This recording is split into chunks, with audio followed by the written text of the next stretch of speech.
So hey welcome to the channel study words and आज हम लोग करने वाले हैं थ्योरीज ऑफ एवोल्यूशन का पहला थ्योरी जो कि है Lamarck's theory of evolution. And उसके बाद उन्हें डिसअप्रूव किया किसने? ऑगस्ट वाइसमैन ने थ्रू हिज एक्सपेरिमेंट। तो वो एक्सपेरिमेंट हम लोग देखेंगे और लेमार्क ने जो थ्योरी दी है और उस थ्योरी के अंदर जो उन्होंने प्रोपोजिशंस दिए हैं यानी कुछ पॉइंट्स दिए हैं उनको हम लोग देखेंगे।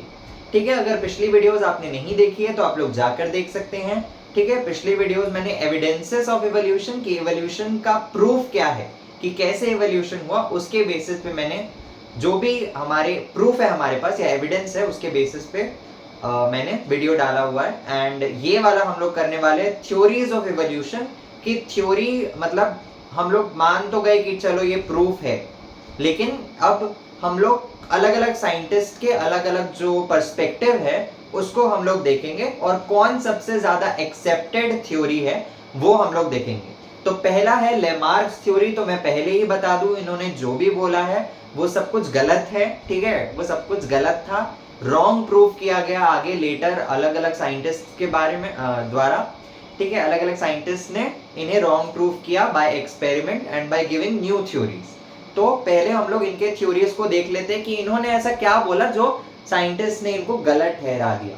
ठीक है, तो पहला है लेमार्क्स थ्योरी ऑफ इवोल्यूशन। तो हम लोग को यहाँ पे साइंटिस्ट का नाम पहले ही पता चल गया, लेमार्क है भाई। इनका पूरा नाम क्या है? Jean Baptiste Lamarck, which is he is a French zoologist. ठीक है, Jean Baptiste Lamarck is a French zoologist. इन्होंने इन 1809, ठीक है, Jean Baptiste Lamarck, green colour शायद दिखता नहीं है ठीक से, मैं रेड कलर यूज करता हूँ, एक मिनट। ग्रीन कलर थोड़ा लाइट ही हो जाता है, रेड क्या है थोड़ा फोकस करता है। ठीक है, तो Jean Baptiste Lamarck in 1809 gave theory of inheritance of acquired characters, very important. इन्होंने थ्योरी तो दिया है, थ्योरी ऑफ इवोल्यूशन, उसमें उन्होंने क्या बोला? Theory of inheritance of acquired characters, very important. इनके थ्योरी का नाम क्या है? Theory of inheritance of acquired characters, which is also known as Lamarckism. ठीक है, इनके थ्योरी को हम लोग लेमार्किज्म भी बोलते हैं या फिर क्या बोलते हैं? Theory of acquired characters, very important. यहाँ पे एक्वायर्ड कैरेक्टर्स को मैं बार बार फोकस कर रहा हूं, क्यों? Acquired characters. ठीक है, कैरेक्टर्स दो टाइप के होते हैं। किसी भी ऑर्गेनिज्म के पास हम लोग देखेंगे दो टाइप के कैरेक्टर्स होते हैं। कैसे? पहला होता है इननेट कैरेक्टर्स, ठीक है, इननेट कैरेक्टर्स, और दूसरा या फिर इनबॉर्न कैरेक्टर्स बोलते हैं हम लोग उसको। ठीक है, इननेट कैरेक्टर्स या इनबॉर्न कैरेक्टर्स, और दूसरा होता है एक्वायर्ड कैरेक्टर। ठीक है, क्या बोला मैंने? दो टाइप के कैरेक्टर होते हैं, एक होता है इननेट या फिर इनबॉर्न कैरेक्टर्स, और दूसरा होता है एक्वायर्ड कैरेक्टर।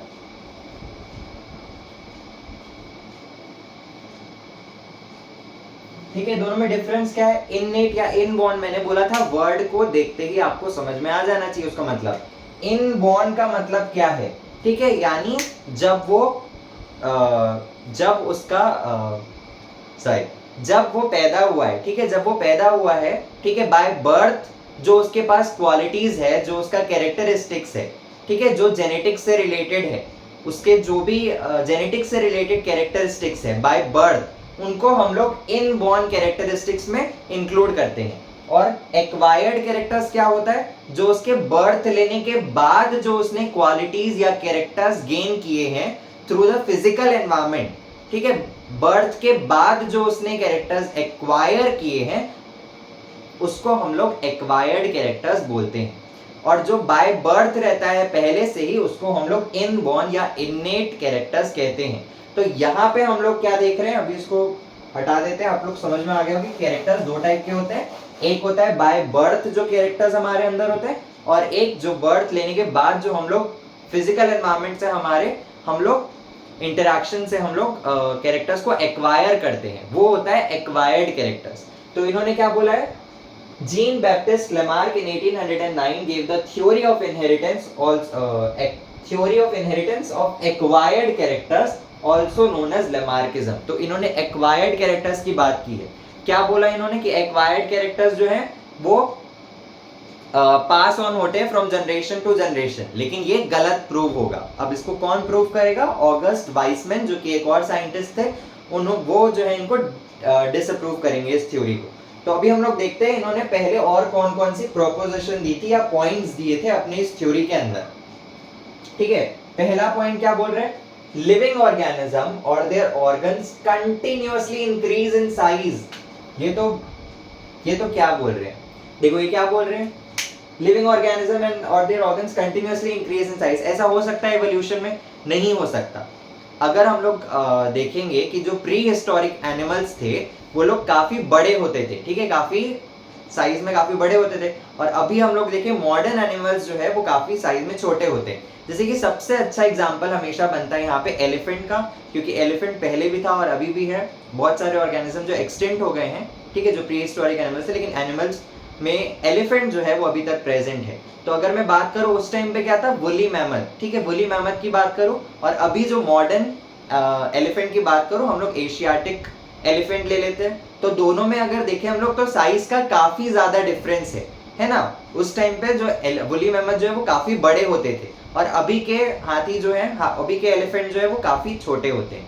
तो इनका जो ये वाला पॉइंट है कि ऑर्गेनिज्म या फिर उनका कोई भी ऑर्गन्स जो है वो हमेशा इवोल्यूशन में इंक्रीज ही होते जाते हैं, ठीक है, इंक्रीज होते जाते हैं साइज में। इवोल्यूशन जैसे जैसे होगा वैसे वैसे साइज में इंक्रीज होते जाएंगे, ऐसा ये बोल रहे थे, पर ये तो गलत है, ऐसा हो ही नहीं सकता।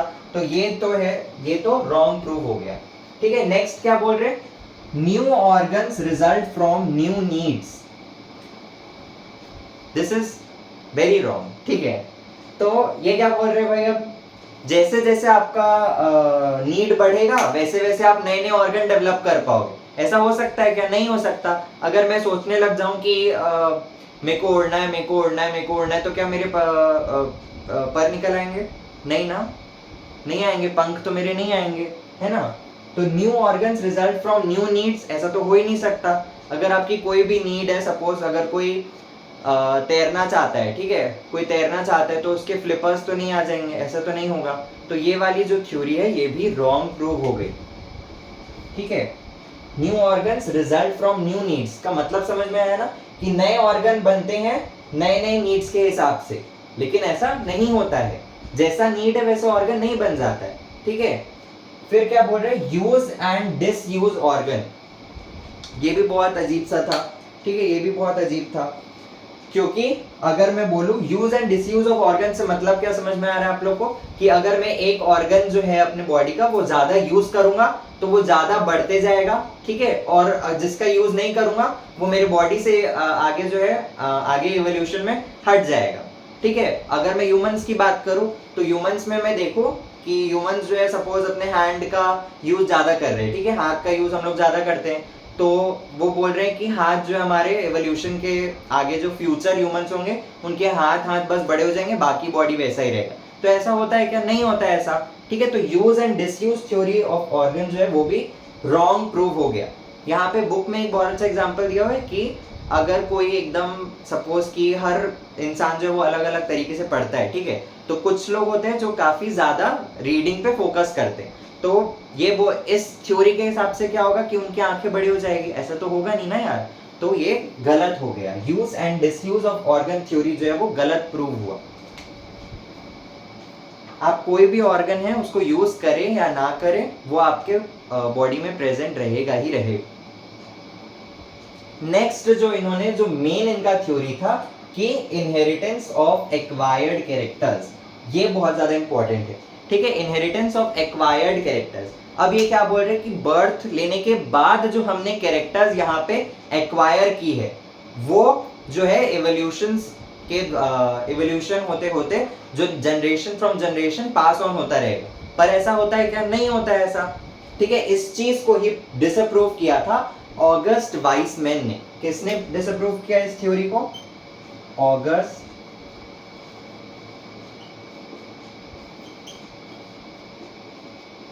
वाइसमैन, ठीक है, ये एक साइंटिस्ट है, इन्होंने डिसअप्रूव किया किसको?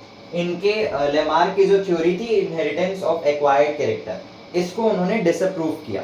अब इसके हिसाब से क्या होता है, सपोज एक्वायर्ड कैरेक्टर की अगर मैं बात करूं, जैसे बॉडी बिल्डर्स होते हैं, ठीक है, वो लोग जिम जाते हैं, उन्होंने अपनी बॉडी बना ली, तो अब ये क्या बोलना चाहते हैं, इनके हिसाब से, इनकी थ्योरी से क्या होगा, जो उनका जो जनरेशन आएगा आगे वो सारे बॉडी बिल्डर होंगे बाय बर्थ जो है वो लोग बॉडी बिल्डर होंगे। कैसा हो सकता है, नहीं, वो बच्चा तो जो भी नेक्स्ट जनरेशन उनका होगा वो सब नॉर्मल ही बर्थ लेंगे, जैसे बाकी के बच्चे बाकी के चाइल्ड्स लेते हैं, ठीक है।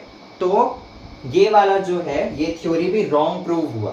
क्यों? क्योंकि वो एक्वायर्ड कैरेक्टर है, वो एक इंडिविजुअल जो है वो अपने एनवायरनमेंट के हिसाब से उस कैरेक्टर को एक्वायर करता है, वो उसका जेनेटिक्स लेवल पे उसका कोई भी काम नहीं है, ठीक है, वो जेनेटिक्स से रिलेटेड नहीं है, वो जो है एक्वायर्ड या फिजिकल कैरेक्टर है, ठीक है, एक्वायर्ड कैरेक्टर है, फिजिकल कैरेक्टर है। तो इस थ्योरी को डिसअप्रूव किया ऑगस्ट वाइसमैन ने। अब कैसे किया उन्होंने एक एक्सपेरिमेंट परफॉर्म किया। क्या एक्सपेरिमेंट परफॉर्म किया? उन्होंने एक रैट लिया, ठीक है, उसका उन्होंने टेल काट दिया, ठीक है, एक मेल रैट लिया उन्होंने और एक फीमेल रैट लिया, दोनों के उन्होंने टेल काट दिए एंड देन दोनों को ब्रीडिंग के लिए छोड़ दिया। देन जब उनके जनरेशंस जब बर्थ लिया उनके जनरेशंस ने, तो उन्होंने देखा कि जो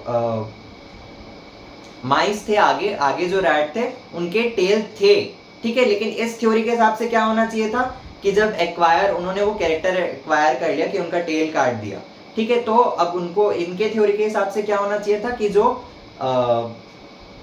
प्रोजेनी जो है, जो बर्थ ले रहा है, उसका भी टेल नहीं होना चाहिए था, पर ऐसा नहीं हुआ। उन्होंने ये 21 जनरेशन ऑफ माइस या 21 जनरेशन ऑफ रैट्स के साथ ये चीज परफॉर्म की, ठीक है, उनके टेल काट देते थे, लेकिन जो भी प्रोजेनी था वो नॉर्मल टेल के साथ ही बर्थ ले रहा था, ठीक है। तो ये वाला एक्सपेरिमेंट से जो ऑगस्ट वाइसमैन ने कंडक्ट किया, इस एक्सपेरिमेंट से theory of inheritance of acquired characters which is given by Lamarck is disapprove.